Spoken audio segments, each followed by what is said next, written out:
Hey everyone, Bargo here, welcome back.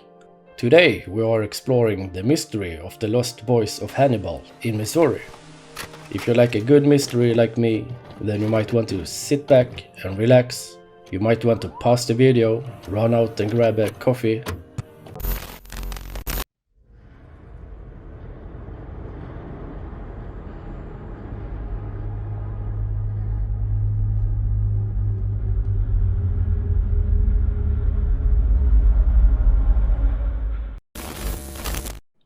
A half a century since they disappeared, the lost boys of Hannibal still prompt questions.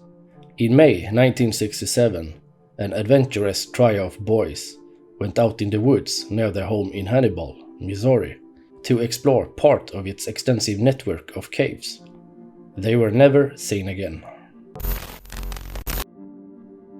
Brothers Billy and Joey Hoag, ages 11 and 13, along with their friend Craig Dowell, 14, were last observed carrying shovels and flashlights around 5 p.m. May 10, 1967.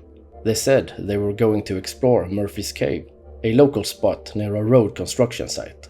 The Hoag boys had been punished for exploring it the day prior, but a parental edict to stay in the yard the afternoon they disappeared wasn't enough to deter the young adventurers. The story of the lost boys of Hannibal has continued to fascinate people across the world ever since, even now, 55 years later.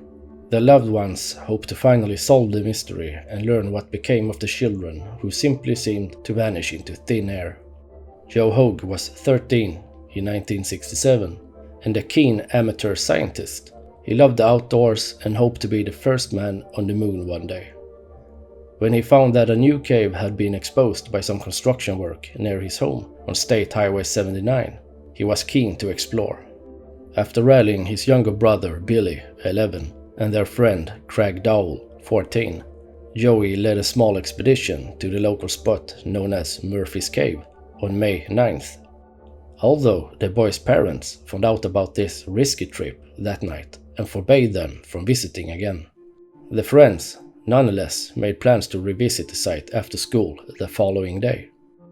Filmmaker Frankie Campbelletta, who is an expert on the disappearance, told St. Louis on the air the children were no doubt inspired by Missouri's rich history of the outdoors, celebrated by the books of Mark Twain, as they wandered the caves and river trails. They were just exploratory kids, outside enjoying nature, he commented. Indeed, Missouri has much to explore, and it's sometimes known as the Cave State. According to the Missouri Department of Natural Resources, it boasts more than 7,300 caves, including 20 that are open to the public for tours. Unfortunately, this extensive subterranean world was renowned for being difficult to navigate. Joey, Billy and Craig set off to Murphy's Cave as soon as they had changed clothes after school that day, May 10th, armed with only flashlights and shovels.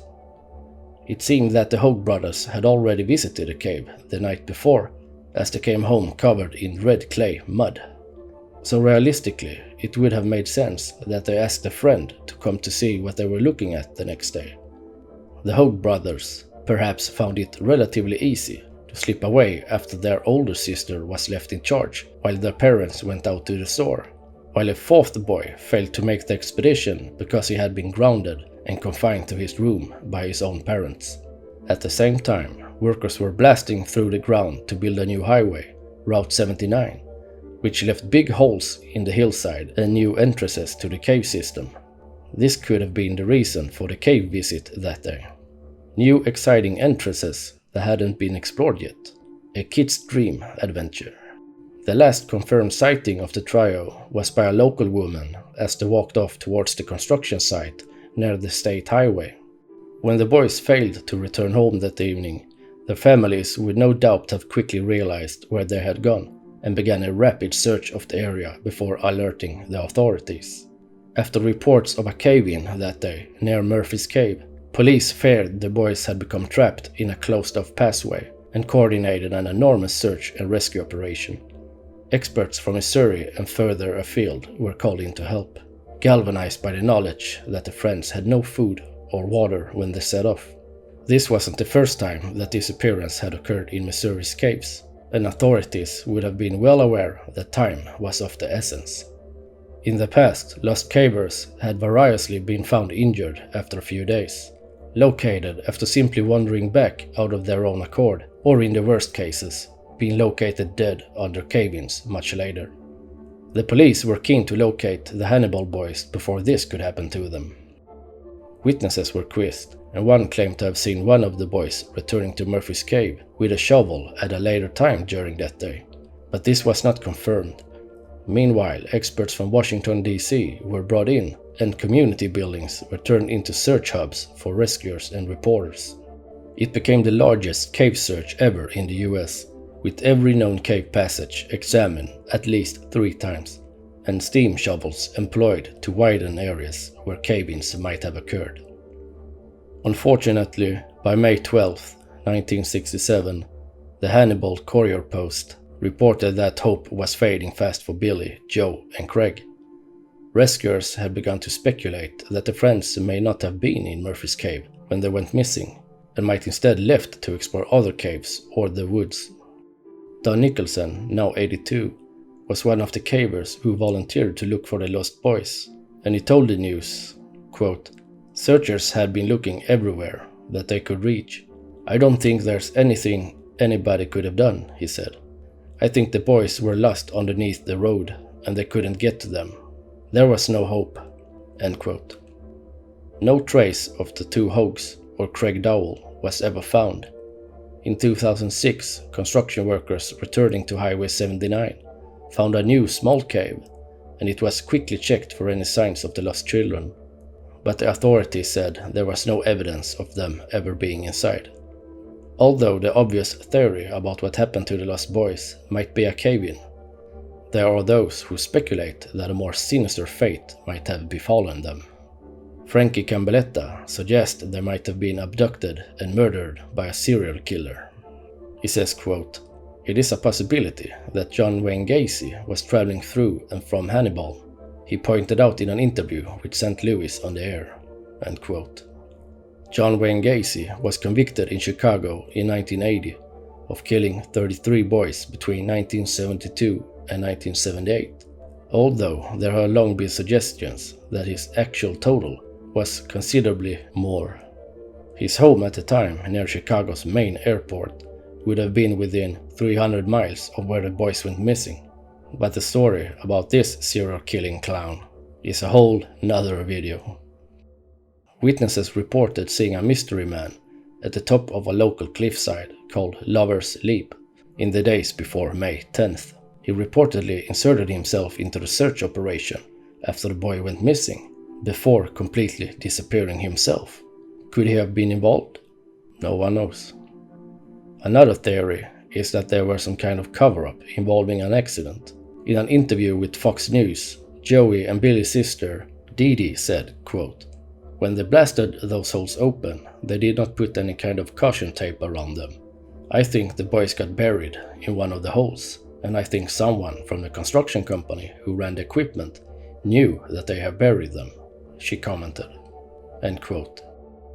Meanwhile, some believe there is an extraterrestrial aspect to this case, after Joel reportedly wrote in a journal about seeing a UFO over Lover's Leap shortly before he went missing. There had been a spate of alleged sightings the year before in nearby Michigan, so could it be that the boys were sought out by alien visitors? Who knows? More than 5 decades after the children went missing, there remains a strong desire to find out what really happened to them that spring day in 1967. Frankie Cambelletta started a podcast on the subject in 2019 with his co-host Chris Coders, and he told St. Louis on the Air he feels that after 3 seasons he may finally be getting closer to the truth. He said, quote, "It is very possible that we could become closer than any other individual has, in league with the Hoag family, to find out what happened to these boys." End quote, he added. In the meantime, the hosts have asked anyone who remembers the disappearance or might have any snippet of information to contact them. They promise to pass on anything of importance to the authorities to investigate. Craig Dowell's half-brother Billy Dean told the Hannibal Courier Post he is among those who hope for the mystery to be solved, even after all this time. He says, quote, "It's just the uncertainty, that the hard part, not knowing what happened. They just disappeared off the face of the earth. There's a few left of us that want answers," he commented. End quote. Under Missouri law, missing person cases are never closed and will instead remain open until they are solved one way or another. Perhaps, therefore, the world will one day find out what truly happened to the lost boys of Hannibal all those years. You can still visit the Mark Twain cave in Hannibal. It is still open to the public, and there is a lot of great guided tours, as well as a ghost walking tour that you can participate in. Hannibal has fully embraced the legend of these caves, and who knows what is yet still to be discovered down there. There is a lot more that happened in that cave, or those caves.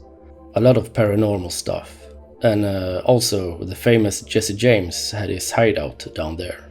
And a Dr. Joseph Nash McDowell purchased the cave in the late 1840s and used it for several years as a laboratory for medical research on human corpses.